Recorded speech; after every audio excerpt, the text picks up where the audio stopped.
Kalau misalnya kita ngelihat Manchester City versus Arsenal kemarin, Arsenal menang 3-0 itu kalau dari POV Manchester City itu udah ibarat kayak prajurit yang kehilangan jenderal-jenderalnya.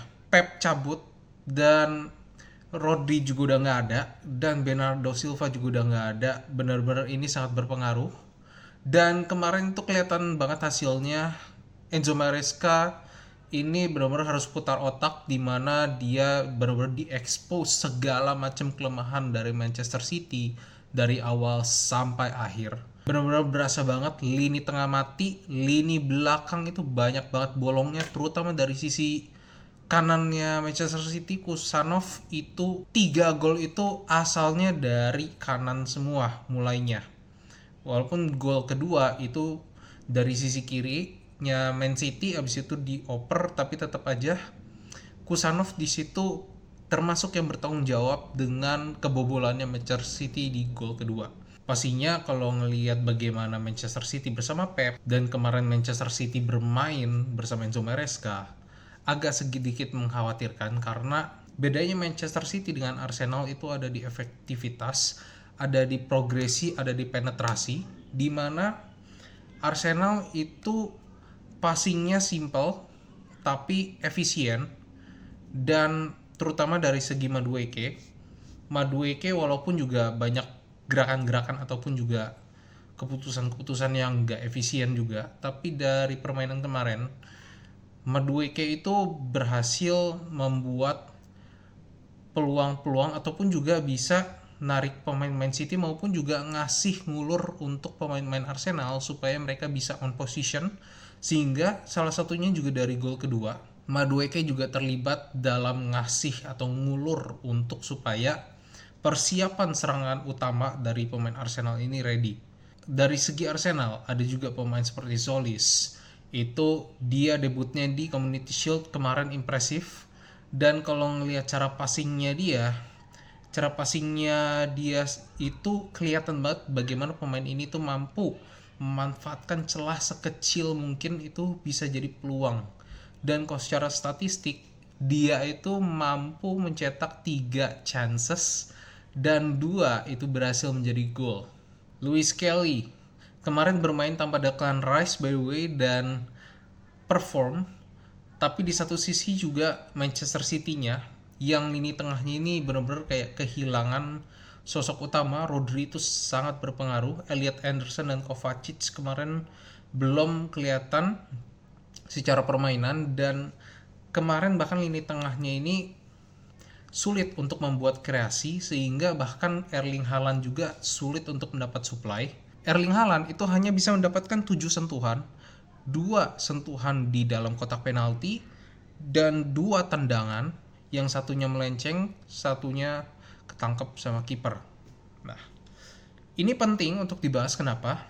Karena Erling Haaland itu adalah top scorernya Manchester City, dan tipenya Erling Haaland sejauh ini dia tuh butuh banget supply dari pemain-pemain sayap maupun juga dari pemain tengah. Nah, kreasi ini nggak ada, otomatis supply ke arah Haaland itu banyak yang mandek.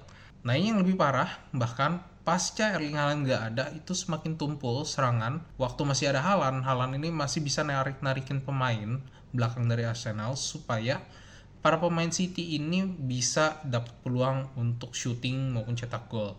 Nah, selepas nggak adanya Haaland itu lebih berasa lagi, di mana lini depan itu benar-benar udah kayak ya udah nggak ada tujuan, kayak yang penting coba untuk sampai ke depan, crossing, benar-benar kesulitan untuk lini depan, bahkan untuk ngebongkar masuk ke area boxnya Arsenal itu aja tuh kesulitan gitu.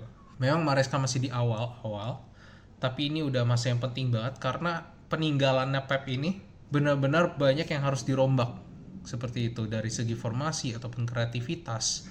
Benar-benar kehilangan banget setelah melawan Arsenal kemarin, dan ini kalau ngelihat Arsenal ini benar-benar wah, fans Arsenal ini pasti bakal happy banget. Karena apa? Bukan karena pialanya, tapi karena ngelihat bagaimana peluang untuk jadi juara lagi itu sebenarnya besar banget di sini. Karena yang pertama, kedalaman skuadnya luar biasa untuk Arsenal. Yang kedua, itu adalah bagaimana efektivitas dari Arsenal sendiri, baik itu dari defense maupun dari serangan. Dengan artinya Solis itu benar-benar nambah value dari lini sayap. Kemudian juga untuk lawan tim kecil mereka punya Gyökeres yang bagus banget. Papan atas Havertz bisa diandalkan walaupun juga masih belum konsisten. Ini pun juga masih belum dimasukin Declan Rice gitu sebagai pemain yang benar-benar jadi pemain kuncinya Arsenal juga. Performance di Arsenal sendiri ini benar-benar sangat menjanjikan untuk dia jadi juara bertahan. Sedangkan Manchester City, bahkan gue sendiri yang gue main FPL itu tadinya gue masukin 2 pemain City, gue jadi mikir ulang, bentar lagi bakal gue tarik lagi karena belum jelas nih permainan Manchester City ini bakal seperti apa. Jadi kita bakal tunggu aja bagaimana Enzo Maresca ini mengeksekusi squad yang ada. Dia bilang juga sempat kalau kita ini masih belum selesai untuk belanja pemain, dan kita bakal tunggu aja siapa yang bakal diboyong sama Manchester City. Yang pastinya dia ngincar Enzo, ngincar Malo Gusto, ngincar banyak pemain Chelsea. Chelsea juga Xabi Alonso juga mungkin nggak akan semudah itu untuk melepas 2 pemain ini, karena 2 pemain ini bisa dibilang termasuk pemain yang bisa jadi potensi penting gitu kan untuk squad Xabi Alonso ke depannya. Arsenal walaupun possessionnya lebih rendah daripada Manchester City, mereka berhasil membuktikan bahwa efisiensi itu jauh lebih penting. Bahkan kalau misal kita ngelihat dari momentum, grafik momentum, itu Arsenal punya 3 momentum besar, itu semuanya jadi gol. Ini pentingnya efektivitas. Dari segi chancesnya sendiri juga lebih kecil. Arsenal hanya 9, sementara Manchester City itu lebih. Ini yang jadi PR juga untuk Maresca, agar bagaimana pemain-pemain depannya mereka itu juga bisa lebih konsisten lagi untuk bisa mencetak peluang-peluang yang efektif. Jadi itu aja, kita bakal lihat nanti bagaimana Enzo Maresca ini bakal ngejalanin laga-laganya bersama Manchester City.